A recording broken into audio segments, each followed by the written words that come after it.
Ah,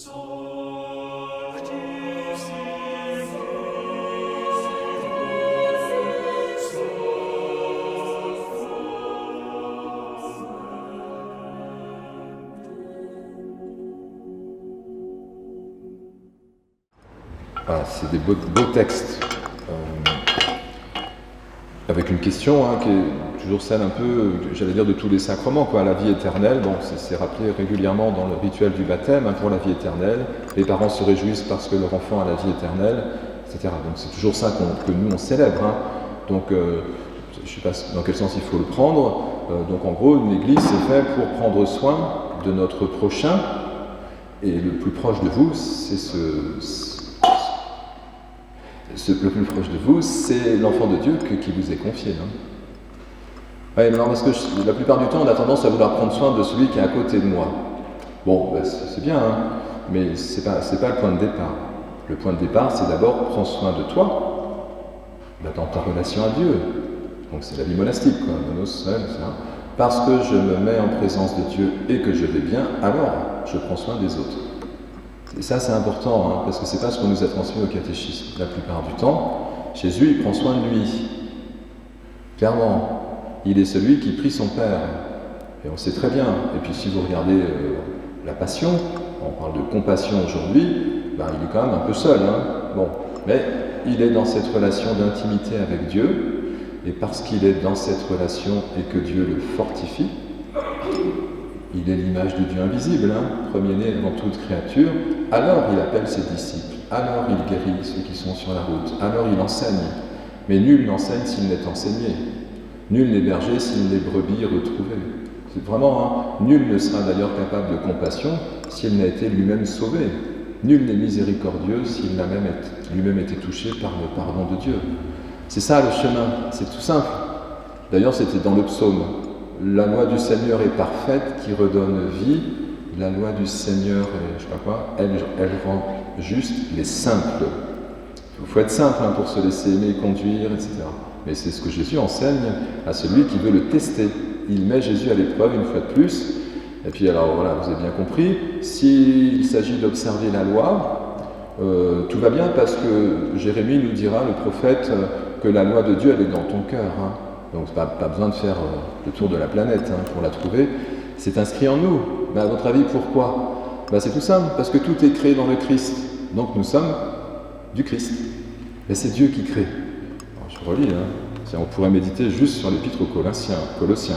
Le Christ Jésus, image du Dieu invisible, premier-né avant toute créature. En lui, tout fut créé. Bon, c'est tout simple, rien n'est créé en dehors de lui. Donc nous sommes une parole de Dieu. Nous sommes une créature de Dieu. Et des créatures invisibles aussi. Dieu seul est créateur. Et ce qui est manifesté de sa filiation, c'est le monde dans lequel nous sommes et chacun d'entre nous. Donc du coup, nous avons en nous la loi parfaite. Et Jésus est venu enseigner qu'il faut écouter, recevoir ce que Dieu nous propose. Et cet amour, qui est quand même le résumé des commandements que vous venez d'entendre, que te dit la loi ? Tu aimeras le Seigneur ton Dieu de tout ton cœur, de toute ton âme et ton prochain comme toi-même. Alors je vous refais le verset que je dis à tous les baptêmes, parce que c'est ce qu'on leur demande de dire sur le parvis de l'Église. Est-ce que vous êtes prêts à enseigner à votre enfant à garder les commandements, aimer Dieu et son prochain ? Et évidemment, ils vont dire oui, mais je leur explique ce que c'est, C'est-à-dire, aimer Dieu, vous m'entendez pour un certain nombre d'entre vous, c'est pas vous qui allez aimer Dieu, c'est lui qui vous aime. Il aime ses enfants. Parce que nous sommes enfants de Dieu depuis le départ. En lui, tout est créé et en lui, tout est récapitulé. Mais dans le Christ. Mais le Christ, je viens de baptiser Kélian. Mais il est devenu Kélian Christ. Bien sûr. Christ, c'est ce consentement à l'amour de Dieu qui fait de moi un autre Christ. C'est ça. Qui fait de moi un autre prêtre. Prêtre, roi et prophète, quand même au baptême. Et le prêtre, vous voyez bien, il essaye de se mettre à l'écoute, alors pas ceux de l'Évangile, parce qu'ils ont changé de trottoir. Mais, normalement, le rôle du prêtre, c'est de se mettre à l'écoute de celui qui l'appelle, et puis d'enseigner pour dire, voilà, Dieu nous appelle. Et après, chacun répond ou répond pas, ça c'est très libre. Mais vous voyez bien, la loi parfaite, elle est vraiment en chacun de nous, mais dès l'origine, puisque nous sommes de toute façon créés par Dieu. Donc le prophète Jérémie dira, la loi n'est pas loin, elle est près de toi. Alors ça, c'est le Deutéronome qui nous l'a dit. Dans ton cœur. Donc c'est accessible. Le problème, c'est qu'est-ce qu'on nous donne le mode d'emploi? La clé, elle est toujours la même. Hein. Il y a besoin de s'en remettre, comme je l'ai dit aux parents tout à l'heure, sous le regard de Dieu qui nous aime Dieu, de tout ton cœur, ton âme, ton esprit, etc. Laisse-le t'aimer. C'est facile, hein, quand on est un enfant. C'est plus difficile quand on est un adulte. Nous aimerions bien présenter la meilleure face de nos projets et de notre vie familiale, communautaire, tout ça. Même on a demandé pardon au début de la messe, c'est bien pour recevoir un autre don de Dieu, qui est sa miséricorde, qui est la version la plus accomplie d'ailleurs de la manière avec laquelle Dieu nous aime. Donc nous nous remettons sans cesse pour aimer Dieu sous l'amour qu'il nous porte, et ensuite, le second commandement qui lui est semblable, tu aimeras ton prochain comme toi-même. Mais tu es d'abord aimé pour aimer. Je vous l'ai déjà dit plein de fois, Saint Jean, c'est toujours « mais bien-aimé », pas « mais bien-aimant ». Nous sommes aimés pour aimer. C'est ça la conversion et l'unique conversion. Donc le plus proche de vous, c'est vous. Je le redis puisqu'on a prié la Vierge Marie, comme c'est demandé souvent quand même pour le baptême d'un enfant, ou un mariage parfois, avec le bouquet à la Vierge, ça dépend un peu du couple. Mais Marie nous rappelle que nous avons à prendre soin de l'enfant de Dieu, de notre prochain, qui nous est confié. Donc vous êtes la mère.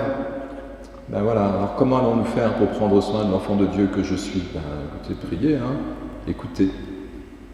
Écoute la voix du Seigneur, ton Dieu, en observant ses commandements et ses décrets inscrits dans le livre de la loi. Je viens de vous donner le commandement que Jésus nous a présenté comme celui qui résume toute la Bible. Aime Dieu, ton prochain, comme toi-même. Alors voilà, ça va, hein, c'est pas aimer Dieu, c'est encore une fois, c'est le laisser m'appeler, le laisser m'encourager, me relever, me guérir, m'apaiser, m'aimer. Et celui qui fait ça, il entre dans cette filiation pour laquelle tout a été créé. Donc tout est récapitulé dans le Christ. Oui, parce que le corps physique, matériel, il est temporaire, pas l'autre. Donc tout sera récapitulé dans le Christ. Et vous le savez, vous êtes une pierre vivante. En tout cas, notre filiation en croissance fera qu'un jour, nous serons positionnés parfaitement dans l'édifice du temple saint, dans le royaume des cieux. Chacun à sa place. Du coup, plus d'ambiguïté, plus de jalousie, plus tous ces trucs qui font de rivalité. Parce que nous aurons, cette fois-ci, ce vrai visage que nous cherchons tous, hein, et que nous apprivoisons petit à petit, par le regard d'amour que Dieu nous porte. Alors, si le prochain, il est en nous, vous comprenez la suite de l'histoire. C'est que si jamais j'en prends pas soin, en fait, c'est la parabole de Jésus. Ça veut dire qu'il est malmené sur le bord du chemin. C'est vrai, en plus, c'est ça. Hein. Alors, évidemment, Jésus prend une histoire à l'extérieur. Vous savez, c'est comme toujours, hein, dans la Bible, il faut bien qu'on parte de l'extérieur pour nous ramener à l'intérieur. C'est ça, l'orientation, la bonne. Il faut retourner dans le temple. Donc si vous mariez un couple, je rappelle au passage, le mariage qui est un sacrement, qui est avec un échange des consentements, c'est « je donne rien à mon futur conjoint, je te reçois comme épouse, je te reçois comme épouse ». Vous voyez bien, c'est bien de la réception, c'est bien de l'accueil, c'est bien de l'écoute. C'est ça l'amour, hein, la charité, c'est ça. Hein. Alors donc, à partir du moment où je consens à être aimé, mais j'ai perdu le fil de ce que je voulais vous dire avant. Hein. Ça m'arrive souvent quand je suis un peu trop long. Ça veut dire qu'il va falloir que je raccourcisse. Oui, alors le prochain en nous, s'il est malmené, en fait, c'est pas compliqué, il n'a pas le droit de citer dans votre maison. Donc ça veut dire qu'il est laissé en mauvais état sur le bord de la route. Donc ça peut être celui qui est à côté. Ah oui, c'est ça que je vous disais. En fait, je dis aux parents ou aux couples que ce que l'alliance nous est montrée entre l'époux et l'épouse, c'est la même qu'entre Dieu et chacun d'entre nous. Hein. Sauf que c'est en mode visible. Que la fécondité du couple, en visuel à l'extérieur, ce sont les enfants qui naissent. Hein. Oui, mais c'est aussi cette lumière du Christ qui jaillit de vous, l'Esprit Saint, et qui dit votre fécondité, parce que comme vous avez été aimés, vous aimez les autres. Vous diffusez le signal. Ça s'appelle l'évangélisation, hein, douce. On n'est pas obligé de parler de Dieu, tout le monde n'a pas la compétence. Ouais, mais si vous êtes allé à la messe, à la boulangerie, ils vont le voir, ils vont le ressentir. C'est ça la fécondité. Mais en mode visible, c'est les enfants qui naissent. Voilà. Donc là, c'est la même chose. Le mode invisible, c'est que l'enfant de Dieu en nous, si on n'en prend pas soin, comme une mère prendrait soin de son enfant, il est laissé, blessé, abîmé sur le bord de la route. Vous voyez, hein, il y a plusieurs lectures possibles dans l'Écriture. On peut penser aux blessés qu'on va croiser éventuellement. Enfin, on n'en croise pas tant que ça, ça peut arriver, hein, mais pas tant que ça. Par contre, en nous, on peut carrément abîmer l'enfant de Dieu. Et pour le coup, c'est accessible. Vous savez, l'autre, hein, je dis souvent, vous ne le changerez pas. Bah, vous pouvez essayer, hein, vous avez sûrement essayé. Ça ne marche pas. Si vous voulez que l'autre change, bah, changez vous-même. Si vous voulez que vos enfants aillent bien, bah, allez bien. Allez à la piscine. Non, je sais pas. Priez, plutôt. Si vous voulez que les autres aillent bien et que le monde aille bien, bah, pacifiez-vous, hein, avant de vouloir que l'autre soit à votre image. Parce que l'autre, il est votre frère, et que s'il est votre frère, c'est qu'il est aussi le corps du Christ.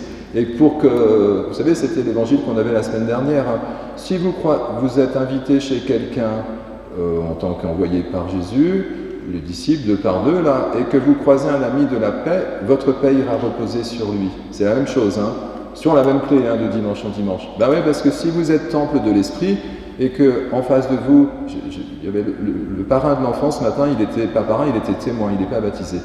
Donc je lui ai glissé gentiment au micro à la fin, mais le baptême, c'est à tous les âges. Hein. Enfin, c'est pas de la com, hein, c'est pour lui dire, ben, tu peux aussi hein, recevoir la grâce du sacrement, quoi, enfin, si tu veux. Et il est venu me voir à la fin pour me dire, bah, moi j'aurais bien le baptiser, vous baptiser mon enfant en même temps. Je dis, bah voilà, on va vous former, hein, mais bien sûr. Et vous voyez, c'est intéressant, comment l'élan peut en nous jaillir, et comme c'est Dieu qui appelle, hein, donc on ne recrute pas, quoi, mais quand même, il y a toujours cet appétit, ce désir en nous d'aller bien. Et pour aller bien, ben, Dieu seul peut nous conduire sur ce chemin. Voilà, ben alors, je ne sais plus ce que je disais avant, mais enfin bon. Donc ne soyons pas au nom de la loi, hein, genre, si vous voulez, je termine par ça. Le prêtre et le lévite, ils connaissent la loi. Ils l'observent, hein, clairement, quoi. Vous savez, c'est le jeune homme riche, hein, il a tout fait bien. Ah, mais quand Jésus lui dit, ok, mais lâche prise, là, bah, il s'en va tout triste parce qu'il préférait être content de lui parce qu'il observait la loi. Ouais, mais le don de Dieu, il est gratuit. Donc même si tu n'observes pas la loi et que tu te frappes au fond de l'église en te disant, je suis un pécheur, bah, c'est toi qui es justifié parce que tu laisses Dieu t'aimer. Jésus n'arrête pas de raconter ça tout le temps. Donc là, de fait, eux, ils connaissent tellement la loi que du coup, ils deviennent légalistes. Mais si la loi elle est là pour montrer le péché, nous a dit je ne sais plus qui dans l'Écriture, ça veut dire que la loi nous montre qu'on n'arrive pas bien à l'observer. Eh bien on peut lâcher prise et laisser Dieu nous donner la force d'observer la loi puisqu'elle est au fond de nous. Mais la loi de toute façon absolue qui résumera tout, hein, c'est que si Dieu t'aime et qu'il te laisse et que tu te laisses aimer, tu peux alors aider ce monde à se pacifier, toi-même, ta famille, tes amis, ta communauté. Tu y es pour rien, c'est un don de Dieu, tu as juste accepté de le recevoir. Ben, c'est le mystère de la croix que saint Paul nous a dit la semaine dernière. Pour moi le monde est crucifié, je suis crucifié pour le monde. C'est toutes ces limites humaines que nous éprouvons et qui nous amènent à « bon bah Seigneur, aide-moi ». Voilà. Et c'est le chemin, hein, sincèrement. Alors voilà, que nous soyons nous aussi. Je ne vous ai pas commenté le Samaritain, vous avez bien compris, hein, il est hors piste, hein, le Samaritain. D'ailleurs, Jésus, à un autre moment, dira faut vous éloigner des Samaritains. C'est les païens, quoi. Enfin, c'est ceux qui ne croient rien. Ouais, mais lui, il a posé le bon geste. Comme quoi, hein, la loi de Dieu, elle est déjà au cœur de chacun. Les hommes de bonne volonté, on l'a tous, hein, le désir. Bon, bah, ça favorise l'évangélisation d'aujourd'hui. Si vous dites des choses que les choses comprennent, en gros, vous leur dites qu'ils ont besoin d'être aimés, on est à peu près tous d'accord, vous évangélisez et le mariage se passe bien, même pour les non-croyants. Oui, parce qu'ils comprennent bien qu'ils ne seraient pas là si leurs parents n'avaient pas pris soin d'eux quand même au départ. Alors, que Dieu soit ce Père qui nous aide à être une bonne mère pour l'enfant de Dieu que nous sommes et qui nous est confié. Amen.